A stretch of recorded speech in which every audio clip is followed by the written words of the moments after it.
Okay, good morning, everyone. So, welcome to our discussion today. Our discussion will revolve around neural networks, okay, as a method used in machine learning. However, let's discuss first the use of generalized linear model as far as logistic regression is concerned. We're going to use the same data and perhaps compare an ordinary usual regression model and a machine learning model.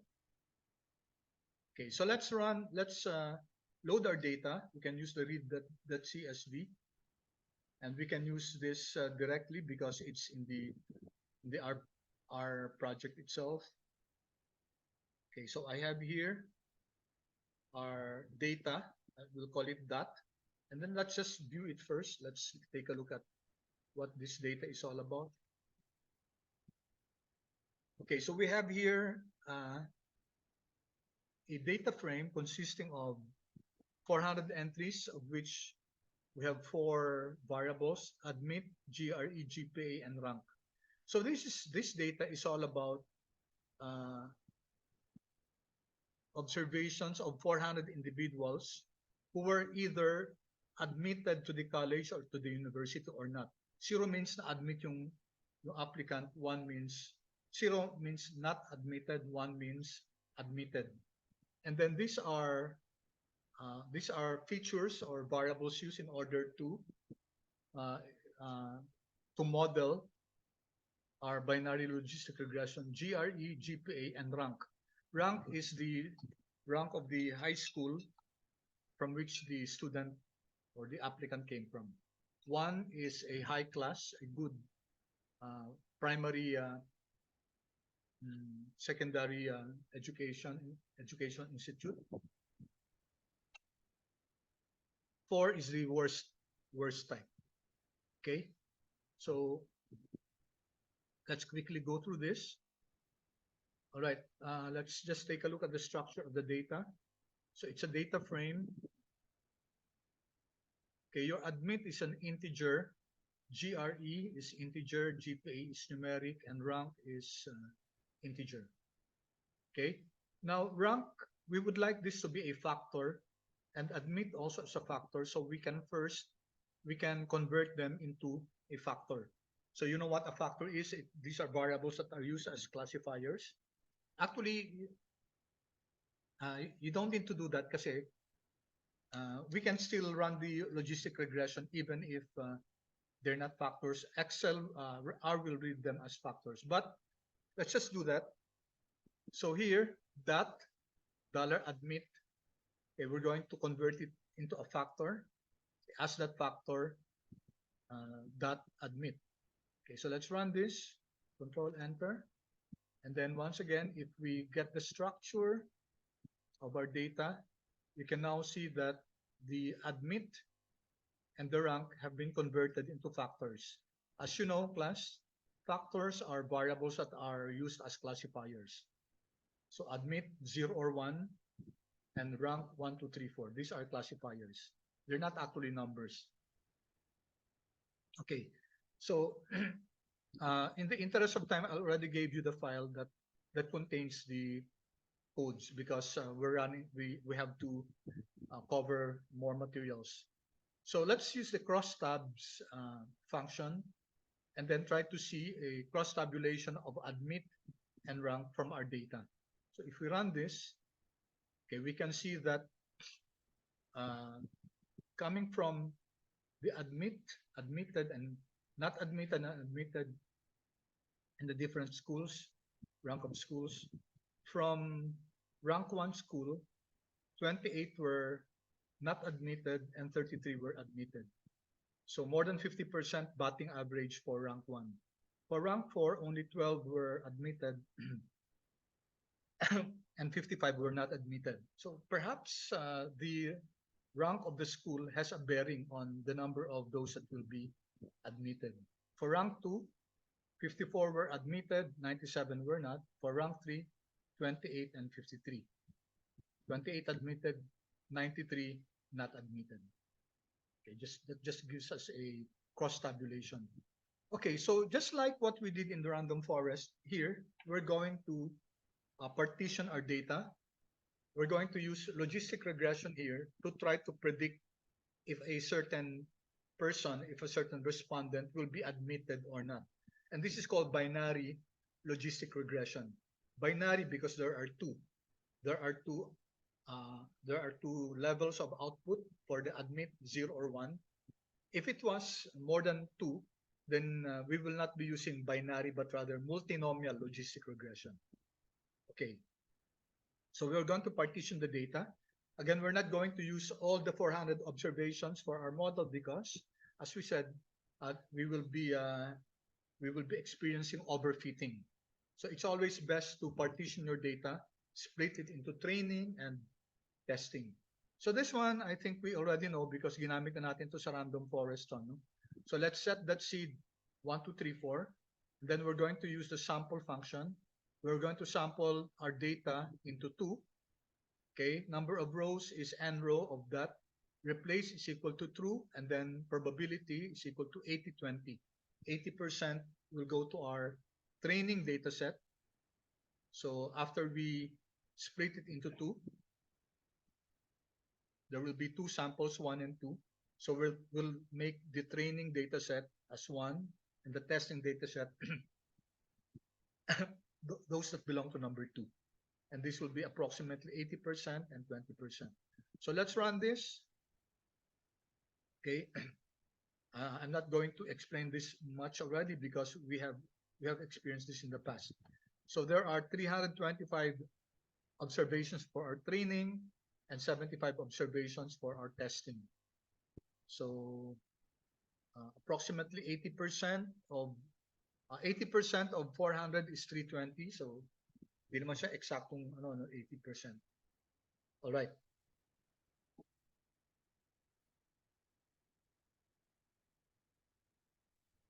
Okay. Dali lang klase, dali lang.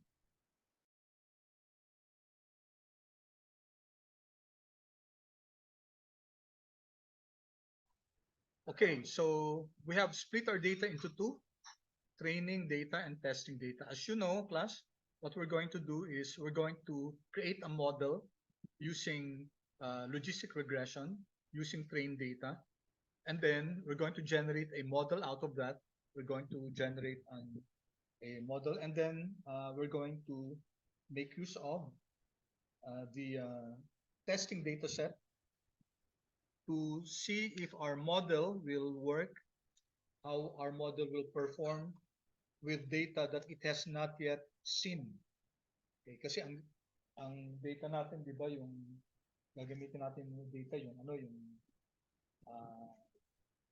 training, no? And then tingnan natin kung how it will perform with the testing data set. Okay, so kindly give me a feedback, please, if you were able to do this already. Kung may train and test na kayo, please chat.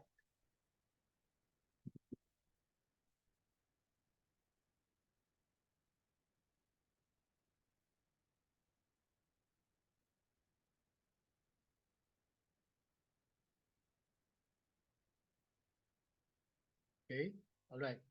Sige, let's continue. So magkakait tayo ng model natin. I'll just call it my mod, and it's a linear model. Okay, ito class linear model.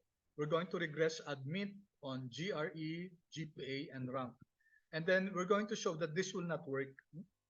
This will not work. LM is used if it's an ordinary least squares. Pag yung dependent variable natin is continuous variable. Ito, ang dependent variable natin is categorical. It's a factor. So, magkakaproblema tayo kapag ganito yung gagawin natin. So, let's run this first. Okay, so ano sabi dito? Warning. Using type is equal to numeric with the factor response will be ignored. No? Not meaningful for factors. Alright, so tanggalin na lang natin to. So, sabi dito, hindi pa pwede, no? If you're going to use, for your dependent variable, a categorical or a factor, hindi pa pwedeng LM. Okay, so gagamit tayo ng another method, itong logistic regression, which is GLM. GLM stands for Generalized Linear Models. Okay, so kapag yung dependent variable natin is not continuous, pag sinabi natin continuous, quantitative siya na that can take on decimal places. Okay, we don't use, if yung dependent variable natin continuous, okay yung LM. Pag hindi siya continuous, then depende kung yung dependent variable mo, let's say categorical, then dapat GLM yun, Generalized Linear Model. So same thing, kaso nga lang, i-define natin na ang family natin is binomial. Bakit binomial? Kasi dalawa yung ano natin, dalawa yung levels ng admit. Okay? And if we run this, kunyari ito muna, so nag-okay siya, no? Nag-okay yung mod. And then summary mod. Okay, so we now have our output. You can see here that the GPA is significant. Yung rank, since it's a factor, ang mangyayari niyan, rank 1 will become the benchmark. So rank 2, 3, 4 will be interpreted in relation to rank 1. Okay. So what happened here was the GRE is not significant. So let's remove that from our model. Okay. So if you take a look at this, M1 ngayon is GLM, admit, regress on everything. Okay. The dot here means everything, lahat ng variables, minus 1. Ano yung minus 1? Minus 1 is GRE. You take a look at our data. Okay. Wait.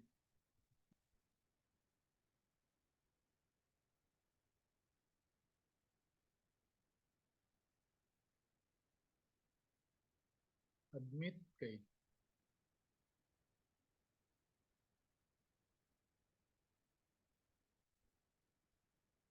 So admit, no? Admit. And then minus 1, yung unang independent variable, which is GRE. We're removing this because GRE was not a significant predictor of admit. So minus 1, okay, admit regress on all the variables except yung first variable na predictor, and then data is equal to train pa rin, family is equal to binomial, and then summary. So let's run this. Okay, then we can now see that, wait, mali ako, no? Dapat minus 2 to. Minus 1 means exclude natin yung intercept. Sorry, nagkamali ako dun. Alright? But that's not actually what we want, no? I'm sorry. Yung negative 1 dito means wag natin ilalagay yung intercept. Okay? But what we want is ito, no? Yung mod natin, GLM, admit, regress on GPA plus rank. Dalawa na lang, hindi na kasama si GRE. Kanina kasi si GRE plus GPA plus rank. Data pa rin natin train, family is equal to binomial. And so let's run this. Sorry about that. So we can now see that, okay, GPA is significant and rank is significant. Kahit at least isa lang dyan maging significant yan. Okay, kasi rank yung buong variable natin. Okay. So, gagawin natin ngayong quickly class. We will dispense with the discussion on the ito muna, no? So let's predict. So we're creating this object called P1. Pre-predict natin, okay, using the mod object natin. Our data which we're going to use is still the trained data, and our type is equal to response. Okay, so ano mangyayari dito, class? It will generate now the predicted values for mod. Kasi if you take a look at mod, ito, this one, mod, no? If I highlight this, if I run this, so it's a list. So ano yung mga laman niya? Andito yung mga coefficients. Okay, ito yung sa GPA, Yan po, ito yung intercept, GPA, rank 2, 3, 4. Tapos andito yung mga residuals, andito yung mga fitted values. Okay? And then, what else? So marami dito, no? Okay. So tingnan natin yung model natin.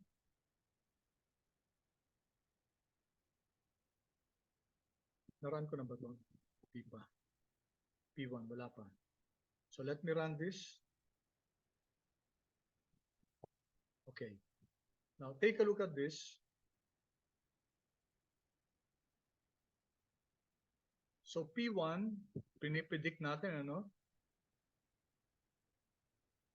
And then, what's head?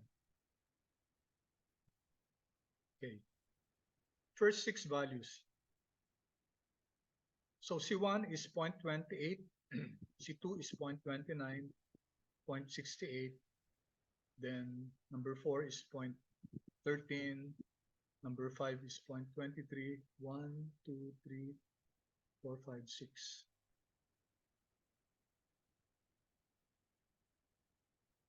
About 7. Dapat 6. Okay. So anyway, ang nakalagay dito, class, yung result. Ano to ibig sabihin ng 0.28 na to? Predicted value yan. 0.28 means if it's greater than 0.5, 0.5 or greater, so i-admit yun. Pag less than 0.5, it will be not admitted. If you take a look at our data, yung una natin was not admitted, di ba? 0. So yung model natin, ito, so tama dito kasi 0.28 siya, so not admitted to. Pero ito class, 0.29, not admitted din to eh. Pero yung actual data natin was admitted. So in fact, the next three, admit, admit, admit, yung output natin, not admit, ito admit, okay? Not admit, not admit. So may mali tayo, may mga misclassifications tayo based on our model. Alright, so moving on, class. Okay. I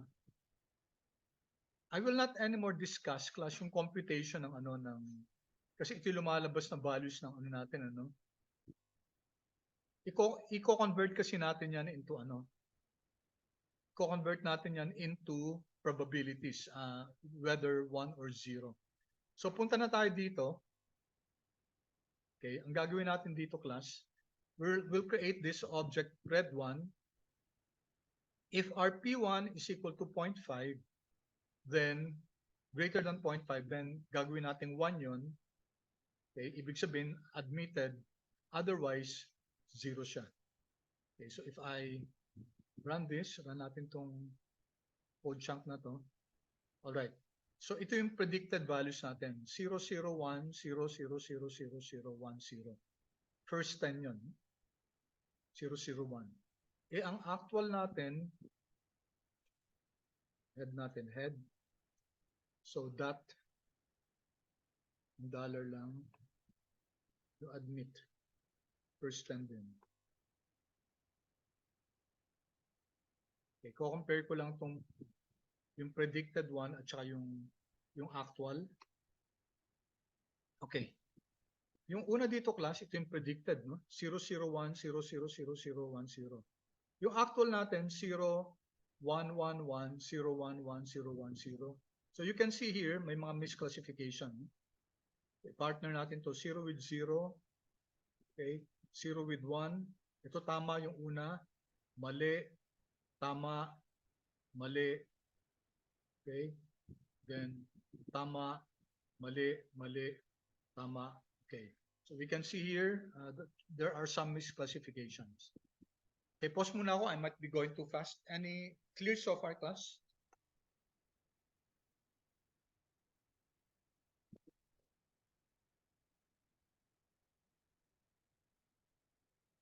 About the others, any questions?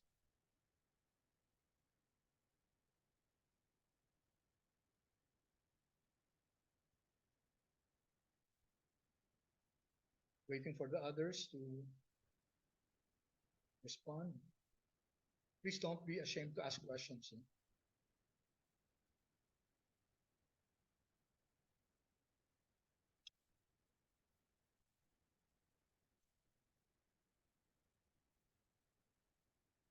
Okay, good.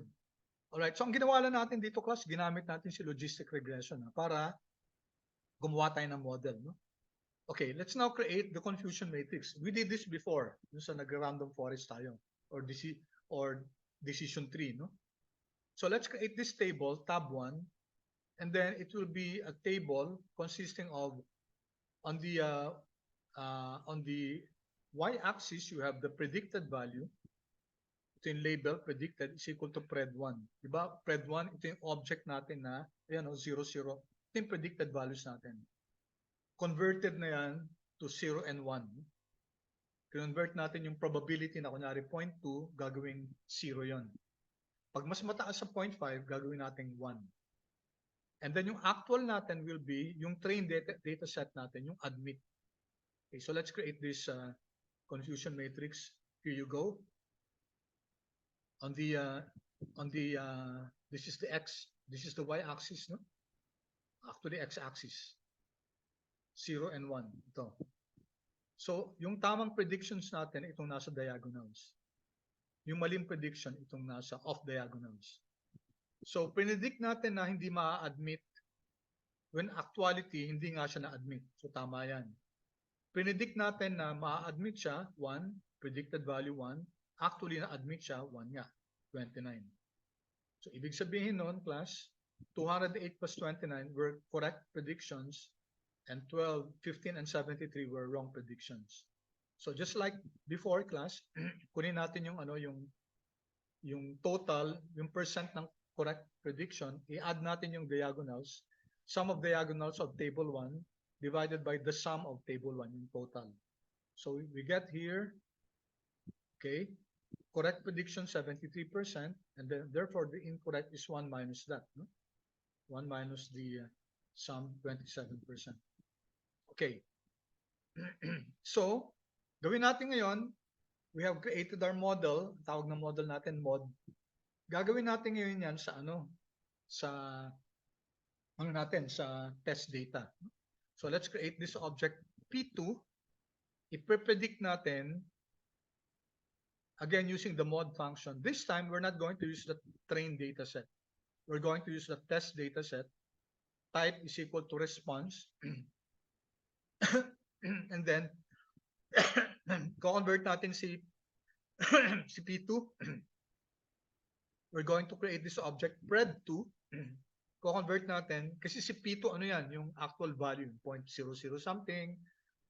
Convert natin siya. If P2 is greater than 0.5, gawing 1, otherwise gawing 0.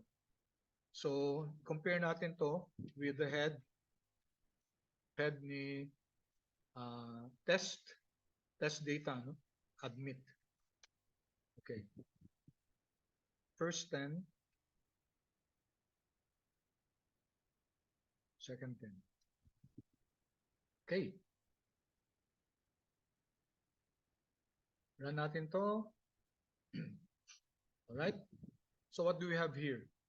Ito na yung class. Ito na yung prediction natin. 0, 0, 1, 0, 0, 0, 0, 0. Okay? Those are our predicted values. No? Yun yung pred2. And then, okay, pred2. Head pala ng pred2, ito, predicted values. Yung actual value, ito. So once again, tama yung una, tama pa rin, tama. Yung first 4, tama diba? Correct. Pareho siyang 0, pareho siyang 0, pareho siyang 1. Dito mali na. Wrong, correct, wrong. Okay? So maraming correct, marami ding wrong. Okay, so once again, class, mag-create tayo ng confusion matrix natin. Tab 2 natin, table, gagamitin natin si predicted 2. Actual is a test data, no? Admit. So if you run everything here, okay. So we can see that there was a reduction in the accuracy, no? Kanina 72%, ngayon naging 70 na lang, post 29. Okay? Right. Huwag na natin yung tingnan yung goodness of fit. Okay, so that in a nutshell, class, is your logistic regression. Ito yung mga dating ginagawa kapag binary logistic regression.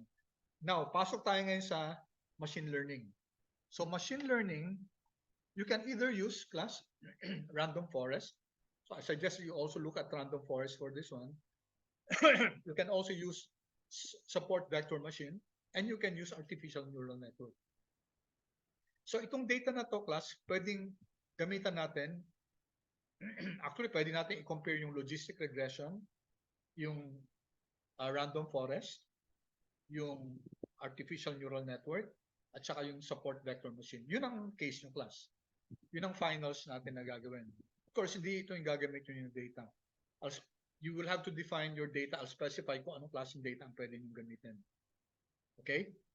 All right. So let's click this. Let's open this. And aralin natin ngayon yung neural network as part of the methodology of machine learning. Okay. So gagamitin din natin yung same data natin. No? Okay. So we can now, kanina ang ginamit natin dot,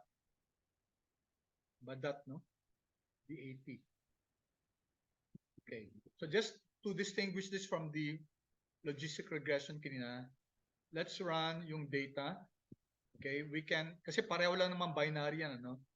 Okay, you can still use the read.csv, header is equal to true, and then rename it as data. Okay, so let's just run this. So may data na tayo. So let's not run the structure kasi alam na naman natin. Kasi run natin structure. Okay.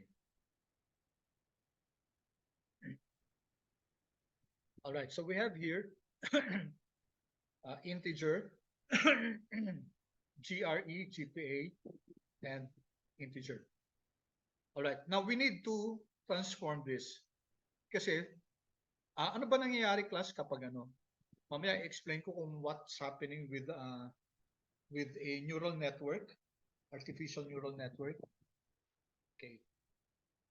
So what will happen is that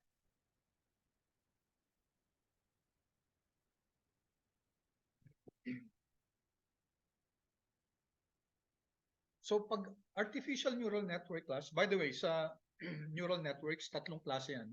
You have your ANN, artificial neural network. You have your RNN, recurrent neural network, and then your CNN, convolutional neural network. Okay, each one of them has their own particular use. Kasi ang machine learning, ang neural networks na gagamit yan in, let's say, image recognition. Okay, kapag image recognition, class, hindi pa pwedeng ANN. Okay, ang ginagamit dyan, CNN, convolutional neural network. Si RNN, recurring neural network, may gamit din to. Okay, so each one of these have their own specific uses. For our purposes, ang gagamitin natin si artificial neural network. So in a nutshell, ano ba yung nangyayari pag neural networks? We have here, meron tayong inputs, no? Yung inputs natin, ginagamit natin si GRE, si GPA, at saka si rank. So this is what we call our input layers. Ang mangyayari niyan, mag-establish siya ng depende dun sa hidden na natin. Kunyari, we'll be using hidden nodes, kunyari 3. Ang mangyayari niyan, so this will be connected to these nodes.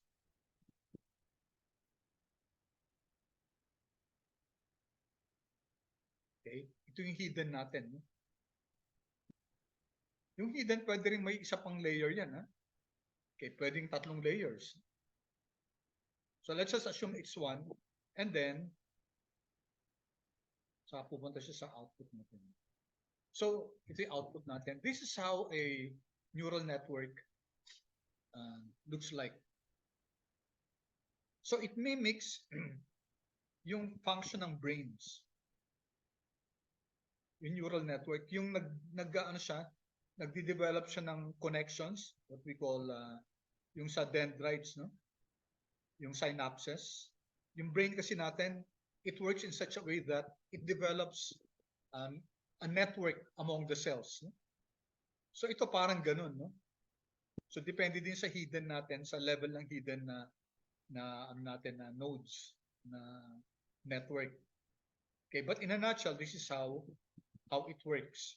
So ito class, hindi natin alam po ang ginagawa dito. Okay? Parang ito yung black box. No? This is like a black box. Tapos i-generate na lang ni Aryan for us. So may mga simulation na ginagawa dito. Okay. So chat please, so far clear. That's a very basic, no? Na basic na description ng ano ba yung neural networks.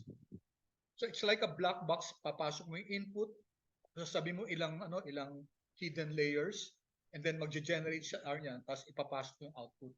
Parang input, process, output. Ganun yung logic nito. And what happens in the processing, we don't know kasi parang black box yan. Okay, thank you. So yun yung neural networks, no? Ang ginagamit natin yung A and N. Alright, but before we're able to use neural networks, kailangan muna natin i-convert yung data natin. Okay. Okay. Kaya ma-mouse ulit ako. Okay, so dito class, ni-specify ko na kung anong dapat gawin. I normally would not have given this, but in the interest of time, medyo goal na tayo sa oras. So, we will need to do a minimum maximum normalization, which means that the values should be converted to values between 0 and 1. Because if we take a look at our data, diba, yung dot natin, this is also your data, diba? Diba meron tayong, yung admit okay na kasi between 0 and 1 yan. Pero yung GRE, yung GPA, at saka yung rank, they should be converted into between values of 0 and 1. Okay, if you take a look, kunin natin yung histogram ng GRE. If you notice, si GRE, ang minimum value niya mga 200, ang maximum mga 800. No? So, we have to convert that. So, how do we normalize our data? So, take a look at this. Data, $GRE. So, what we do is to get the data, get the value of GRE, and then subtract the minimum value, and then divide it by the difference between the maximum and the minimum, or the range. No? Diba range to? So that's how we normalize our data. So we subtract the minimum value from your data, and then divide it by the difference between your maximum and your minimum. Okay, so if we run this, Control Enter, okay, and then get the histogram now, plot natin, you'll notice now that our values, okay, tingnan nyo, normalize na siya, diba? Si GRE now ranges between, sorry, between 0 and 1. Yun na yung value niya, no? Okay. So, ganun din sa class. We also do that for the others, no? Ganun din kasi si GPA din at saka si rank. So, we have to do that for the other two. Okay, so, dito, si data, no-normalize natin si GPA at saka si rank, ino-normalize natin. Okay, so na-normalize natin si GRE, si GPA at saka si rank, normalize natin. Run. Okay, so tinala natin sandali si view data. Let's just check. Okay. So if you notice now, yung mga values natin ni GRE, GPA, and rank, they're now normalized. they're between 1 and 0. 0 and 1. Okay? Pause muna ako, class. Clear so far? Kindly chat, please.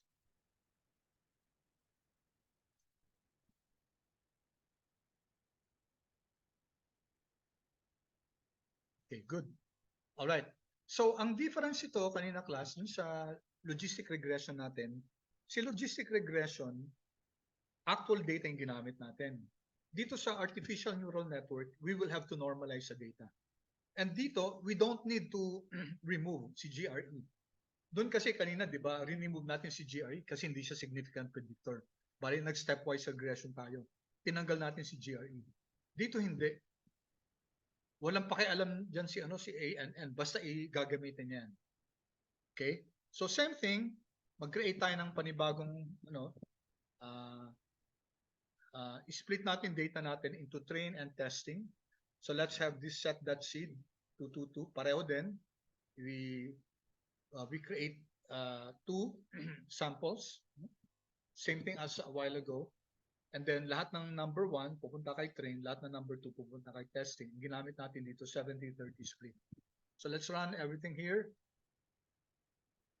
So meron na tayong train dataset at saka may testing dataset.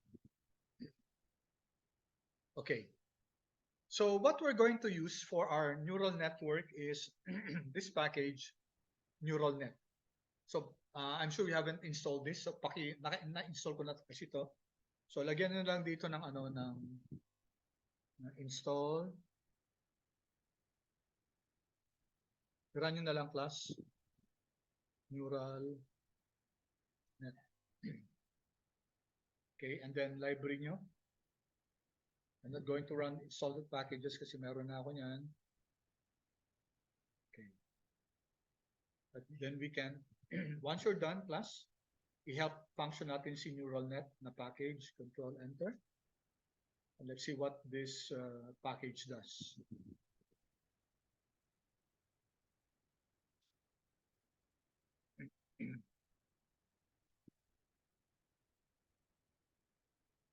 Once you have generated the help function, kindly chat.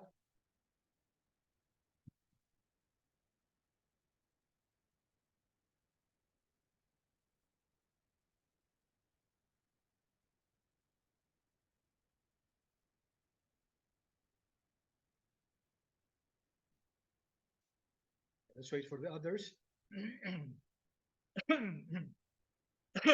Sorry.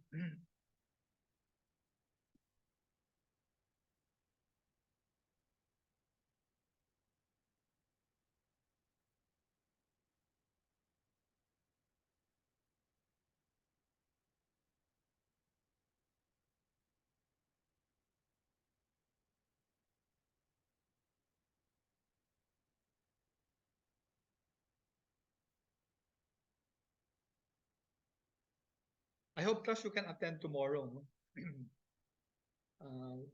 9 o'clock, mga 9 to 11, I'm going to discuss support vector machines. Attendance will not be checked, of course.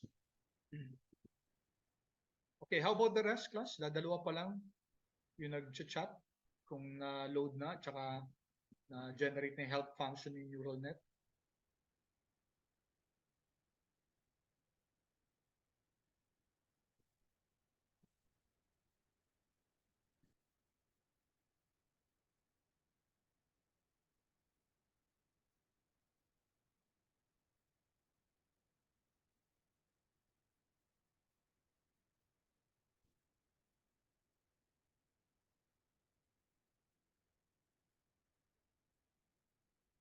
Okay? All right. Thank you. So, tingnan natin to class, no? Neural net. This is from the neural net package. Training of neural networks. Train neural networks using back propagation. So, may mga terminologies dito na medyo first time yung ma-encounter. Resilient R-prop, resilient back propagation, or without weight backtracking, etc. So marami pang ibang klase. And then this is the syntax. Medyo maraming possible na i-include. Tapos andito yung mga description niya. for us today, what would be important is, of course, yung formula natin, yung regression natin, yung data, tapos itong error factor, maybe algorithm, linear dot output, no? Just sum. And then let's just, yung error factor, let's just leave the others to their defaults. Okay, for example, itong error dot factor, a differentiable function that is used for the calculation of the error. So either you use SSE or CE. SSE, we know this, sum of the squared errors, and yung isa naman, cross entropy. Linear support, if act.fact should not be applied to the output neurons, set linear output to true, otherwise to false. Okay, ito, a differentiable function that's used for smoothing the result of the cross product. Additionally, the strings logistic and hyperbolic tangent are possible for the logistic function. Okay, so pwedeng logistic. Okay, so dito, if act.fact should not be applied to the output neurons, then dapat ito true, otherwise false. So since mamaya hindi natin gagamitin natin ito, so dapat yung linear dot output natin is equal to false. Okay, and others, no? So I think there's an example here. Ito, may example dito. Okay, I'll let you just explore this kung ano yung binibigay niya. Okay, so let's sorry. Let's continue with our discussion. Okay, so here, dinagay ko na lang dito class yung code, ano yung tinignan natin dito. Andyan yung formula, yung data, hidden. Ito kailangan natin to kung ilan yung level ng hidden natin kanina. Di ba meron tayong input, output, tas nasa gitna yung hidden. Ang default niya 1, but of course we can change this. Okay, sige, let's okay, so for hidden, sinasabi ko kanina, it determines the number of hidden layers and neurons, yung synapses.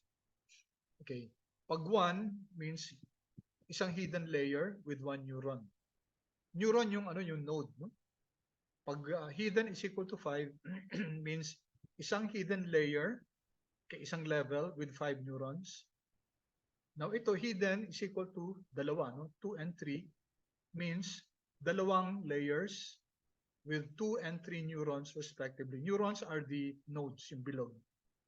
Okay? All right, so let's go to an example. Yung neurons,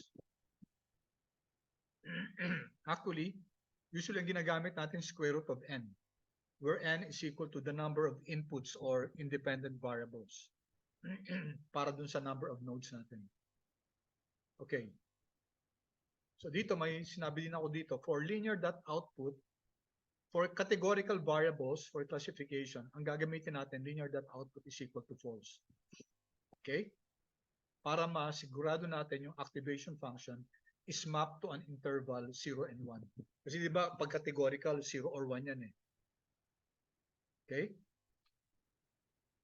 Pag quantitative naman, yung linear dot output dapat gawin yung true. Okay, so this will be relevant sa depende dun sa case nyo, dun sa finals nyo.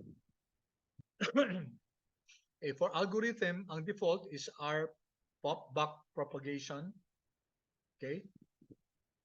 All right, so let's run. Let's now have our first neural network. So magsisimula muna tayo sa hidden is equal to 1. Ibig sabihin, isang hidden lang, tapos isang ano lang, isang neuron lang, isang synapse lang. Alright, so set that seed natin, 333, para pare-pareho tayo. And we're creating this object called N1 using neural net. Yung model natin, admit, is regressed on GRE, GPA, and rank. Take note, class, na ang data natin yung train, no? Okay? And then, itong data natin na to, class, remember, this is already converted into normalized figures. Hidden is equal to 1. So, isang layer lang muna. Isang layer, tapos ang default niya, isang neuron lang. And then let's use the error factor to be, gawin natin cross entropy. So pwede rin SSE. Okay? So for the distinction between them, tingnan nyo na lang sa help function. And then as I said, pag linear dot output natin, kasi categorical tong ano natin, dependent variable, dapat is equal to false. Alright. So, ilan ba yung ano natin? Ilan ba yung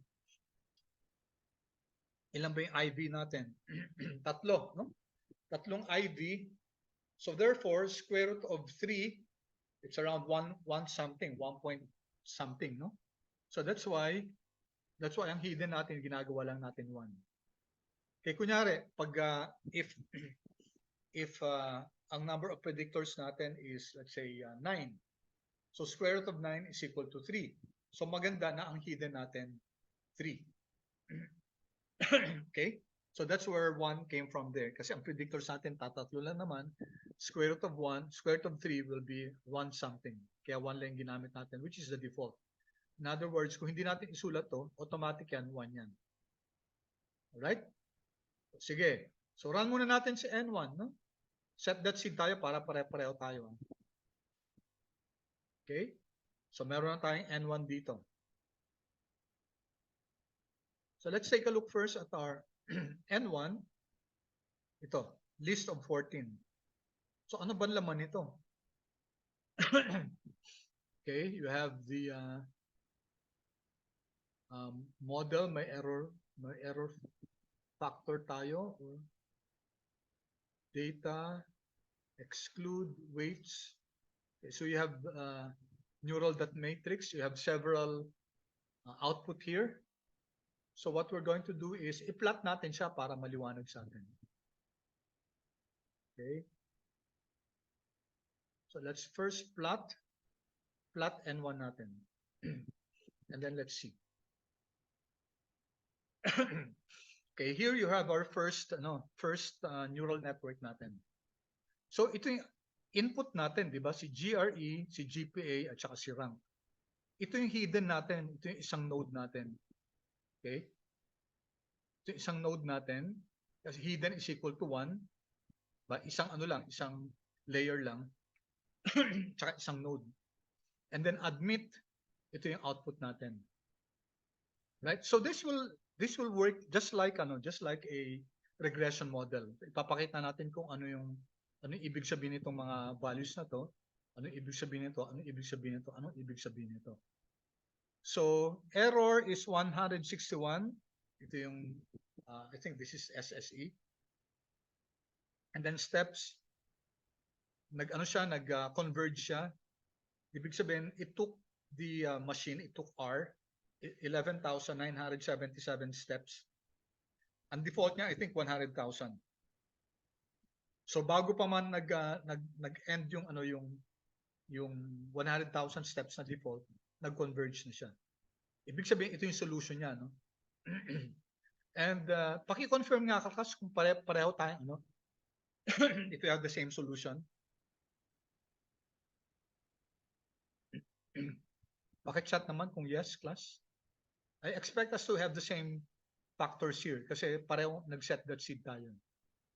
Okay, good. All right, so we have our first neural network, no? Okay. So, tingnan natin muna yung class ni N1. Okay. Class ni N1. Okay, so it's a neural network. And then, N1, kunin natin yung weights niya. So, ito yung mga weights niya, no? Yung kanina mga numbers to, yung 0.045, 0.823. Okay, so those are the numbers. Okay, once again, if we take a look at our plot ko ulit, no?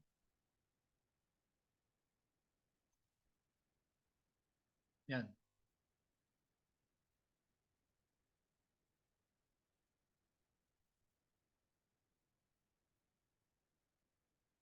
Ilalagay sa ilalim yung weights.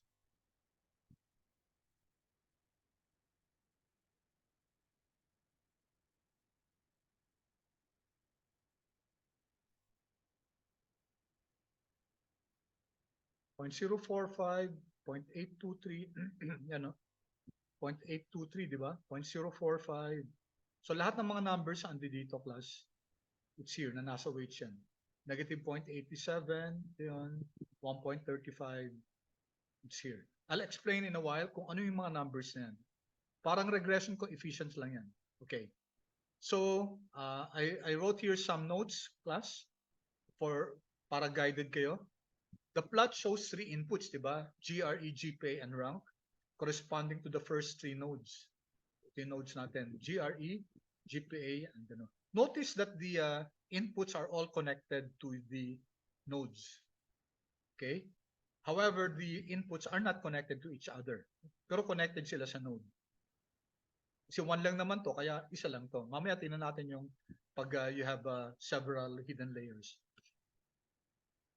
Okay, as I mentioned a while ago, yung first three nodes natin, they're called input layer.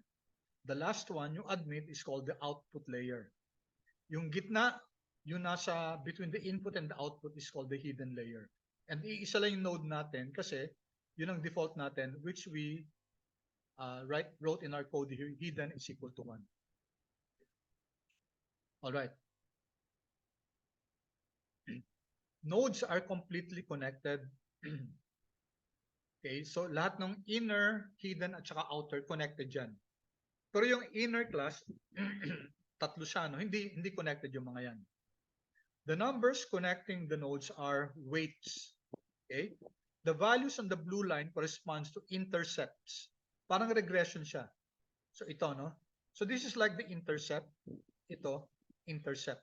So pag magko-compute tayo, kikita natin na parang intercept yan. Error is 161.16 and it took 11,977. Eh, pag mag-ano pa tayo ng another model, we will compare with the error. All right. So, dito muna tayo. So, we can make use of the compute function ng neural net. Okay. According to neural net, this has been deprecated. So, yung compute, hindi na ginagamit to. And ang ginagamit na predict.nn. Okay, so let's try muna kung gagana to, no? Kasi pinalitan na rin to ng predict.nn. But let's see if this will work. Okay. We're generating this output. Tawagin muna natin tong output 1, no? Tapos compute function, ito yung model natin, neural network 1. And then ginagamit natin yung train. So pag nagko-compute tayo, pag nagpre-predict tayo, wag natin isasama yung output natin. -1 plus is R, diba? Si admit yan. So dapat ang isasama lang natin lahat ng mga independent variables, si GRE, GPA, at saka si rank. Okay? So that's why yung train, sinasubset natin lahat ng rows kasama except for the first column. First column must not be included. Let's use output 1 here. So i-run natin to.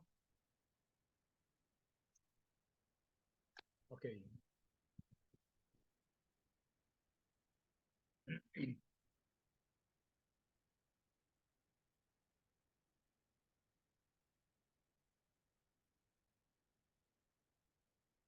Right.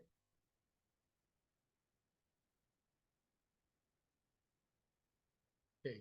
So ito yung mga numbers, ano, 2, 3, 4. Notice wala si 5, no?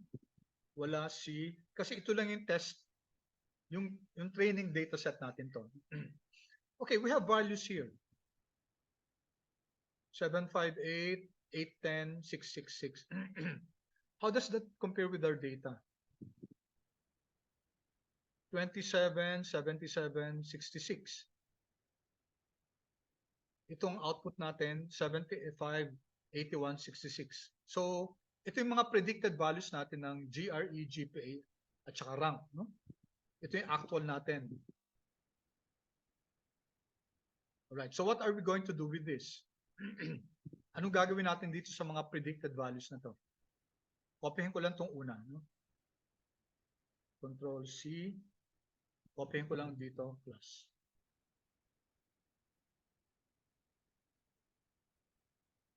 Okay ko lang dyan, ha? Okay.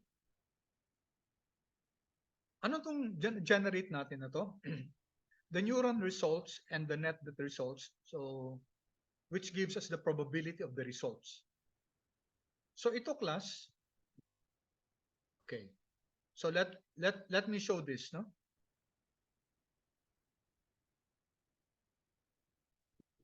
Ito. Output 1, no? I made it output 1 kanina. So if we get the head, yung first 6 observations ni, ang galing natin to net.result. Output 1, $. Okay, notice na lalabas either neurons or net.result. Net.result natin, close. Alright? And then, so head will give us the first 6 observations. Tapos dito si head ng train. So i-run natin to, yung first 6 din dito, para ma-compare natin.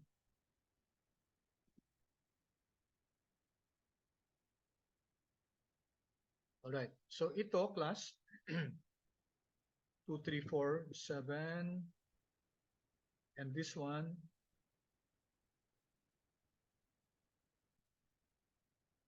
so as I mentioned a while ago class, ito yung mga values ng predicted natin, no? Predicted ng GRE, GPA, and rank as compared to the actual, ito, 0.27, 0.77, 0.66. Okay. So ang gagawin natin class, i-compare natin, no? Compare the probabilities from the net results to the actual. Okay, to the actual variable. Okay. So which rows were misclassified? Take a look at this class. 1, 1, 1, 1, 0, 1, di ba? Ito yung sa predicted natin. Ano yung sa actual natin? Not the data, but rather the view natin si, asa na si train?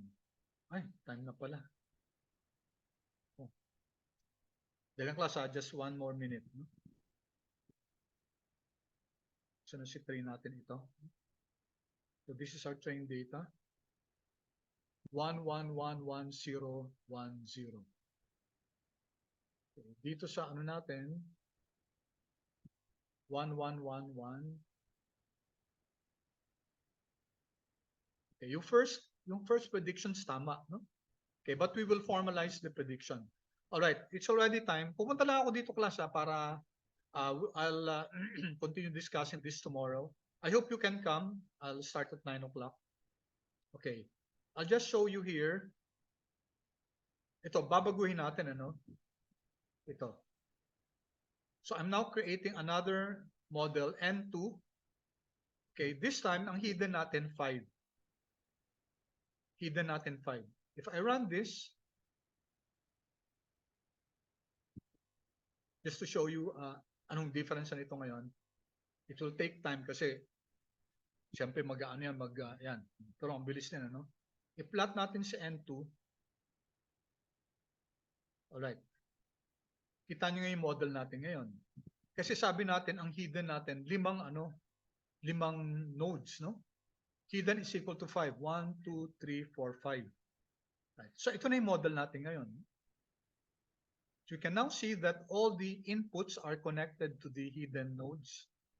Okay, the inputs are not connected to each other. Okay, and then ito, magko-connect siya dito sa output. Okay, what if I change this, no? Eh kung i-modify ko ulit siya, gawin kong C5 at saka 2. Ibig sabihin, may panibagong layer, no?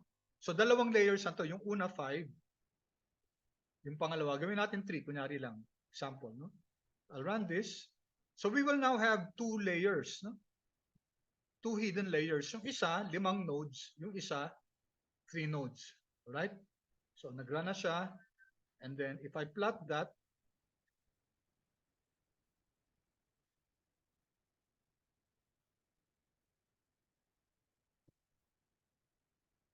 hindi pa tapos pala. Nagra-run pa rin si N2. This will take time. Diba? Yan. Ginawa natin, hidden is equal to 5, 3. Ano ibig sabihin ng 5, 3? Yung first hidden layer natin, 5 nodes. Tapos may panibagong layer pa. No? Another layer with 3 with 3 nodes. So bali dalawang hidden layers siya, isang 5, isang 3. Okay? Then ang challenge natin, ano yung maganda, no? Is it just 1? Okay? Or is it 5? Yung kanina? Okay. May nakalimutan ako, dapat tinignan natin. Ito, no? Tingnan nyo, class. Ito yung kanina, di ba? Wala na. Oh, hindi nag-converge siya. Ibig sabihin hindi umoke yung 5-3. Okay, tanggalin ko lang sandali ito, class, ha. Let me remove this. Yung kanina to, di ba? 5. Okay, just one last minute. Plot natin ulit to, run natin. Tapos i-plot natin. Nagra-run pa. Okay, gusto ko lang i-compare, class, dun sa N1 natin. Okay, take a look. Alright. Kanina yung natin, 161, di ba yung error? Sum of the squares of your error. 161. Ito 132 na lang. So, ibig sabihin nag-improve yung model natin. And this converge after 18,000 steps. Alright? So, mas okay itong model na to, yung hidden layer natin na 5, 1 layer, compared to dun kanina sa 1 lang. So, mas na-explain, mas maganda yung predictive ability nito, no? Okay, which we're going to show you tomorrow pag pinakita natin yung confusion matrix natin. Okay, kanina hindi umokay yung 5-3, masyado malaki yata. Tingnan natin, gawin natin 3 at saka 2 lang. Yan. So 3 layers, dalawang layers. Yung una, 3 nodes. Yung pangalawa, 2. Okay, sige, run natin to. Just this last one. And then tomorrow, class, tapusin natin to. Plus yung support vector machines. So that's why I'll be needing mga 2 hours for that. I hope you can come, class.